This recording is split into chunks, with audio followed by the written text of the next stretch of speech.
nga balita dako nga pasalamat ni Konsyal LV Montiza Tolentino tungod sa TV Scares din sa binunar og printer sa tunghaan sakop sa lalawigan sa Negros Oriental labi na sa lungsod Pamplona. Siya mga printer ang gihatod nila nga Tolentino, Vice Mayor George Duran, lagip na sila nga Josel Rames o Crisanto Garret.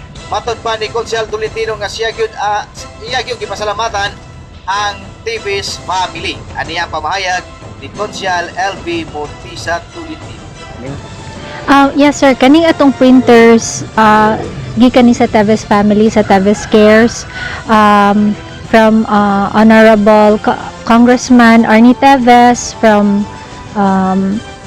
Mayor Henry Pride Teves, and Honorable Board Member Kurt Matthew Teves. So gikan ni sa ilang personal panudlanan sir, ilang hatag nga ri sa atong mga teachers sa Pamplona. So ma'am nga Matod pa ni Konsyal Tolentino nga bisan ana may printer apan dili kalibot nga kinahanglan usab og bond paper nga mogamit sa pagprinta sa mga module para sa mga tinunan.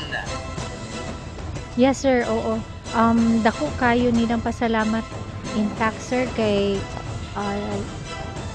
panahon gyud kuno kayo nga nanginahanglan gyud sila kaayo kay ang ilahang mga printers overused kay tungod sa walay undang nga print sa atong mga modules.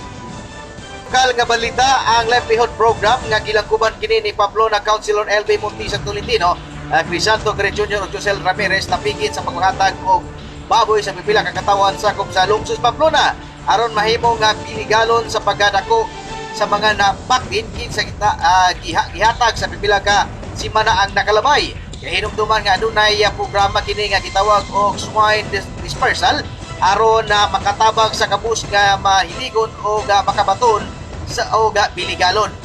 Gibutyag sa trakabalita ni Konsyal LV Tolentino nga ang ilang bakti nga ipang-apod-apod sa katawhan sa lungsod Pamplona ang maayong dagan nini o mutimbang na ang ilang bakti nga ipanghatag og mga 25 kilos pataas. Aniya pamayag ni Konsyal LV Montiza Tolentino.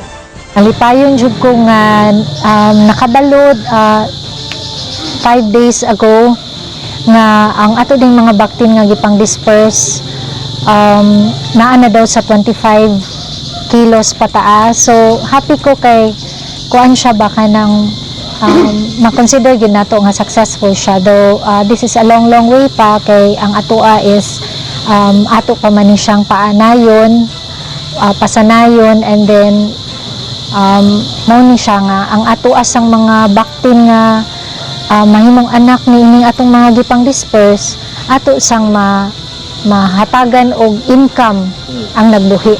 So matabangan nato, mahatagan nato og ayuda. so mo ni siya livelihood ma'am, kaugalingon ninyo sa mga personal nga Yes sir, oo, kaugalingon gyud ni nako sir. Pero thankful ko sa Department of Agriculture nga niayuda sila nako sa training sa ato ang mga beneficiaries sa baktin. Si Konsyal LV Montiza Tolentino sa lungsod sa Pamplona.